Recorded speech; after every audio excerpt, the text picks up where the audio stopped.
Good morning, and she's here again. And for those of you who know me and those of you who don't, my journey has been a celiac woman. Started as I gave into it almost 2 years ago now. Just after the pandemic, I realised that I needed to get a grip of my life and start thinking more seriously about my well-being as well as the families. And as a woman, sometimes you put yourself last and don't always consistently think about you. But then I actually realised I wasn't teaching my children the best way about eating and looking after themselves. And it was important for me now to sort of teach them how to look after themselves, because sadly my daughter's celiac too. My son has intolerance. But now they both eat really well and they go and do different things to help themselves. But it was a case of actually I had to do it first and then lead the way. And that's like most things, when you're actually starting this journey, it's a case of you have to start first and then someone has to follow you and then follow you and then follow you. And so the process goes on. And on my journey as being a hairdresser, it was no different. You started off as an apprentice, then you started off as an assistant, then a technician, and then you went to become a designer. Then if you want to go into management or an artistic team, then you could become a director.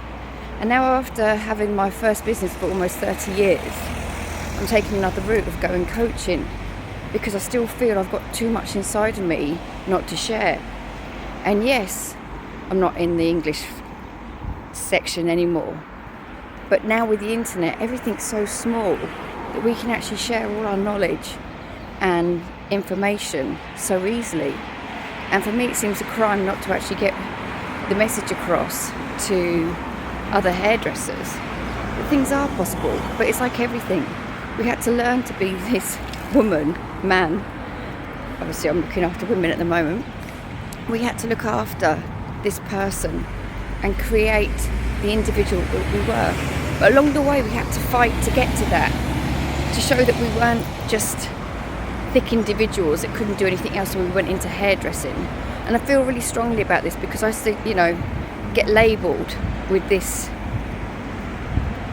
notion that hairdressers weren't intelligent, yet all the hairdressers I've met in my life have become really successful businesswomen, businessmen, created lives for other people to be successful. And yet there's still always I felt this notion that we weren't intelligent. And for me, the most important thing now is I feel strongly to actually break that belief and show young hairdressers and that you are where you're supposed to be and you are in the right profession, and there are so many things that you can do to help other people as well as yourself. So for me now, the most important thing is start to break old beliefs. You can do what you want to do. For me, after X amount of years of ignoring being a celiac, I've changed and turned my life around because I wanted to. So if you want to change and turn your life around, you can too. So for more information, go to my website, Growing Hair from the Inside Out in ng.com, and you too can start to live the life that you want to live. Have a wonderful day. Enjoy it.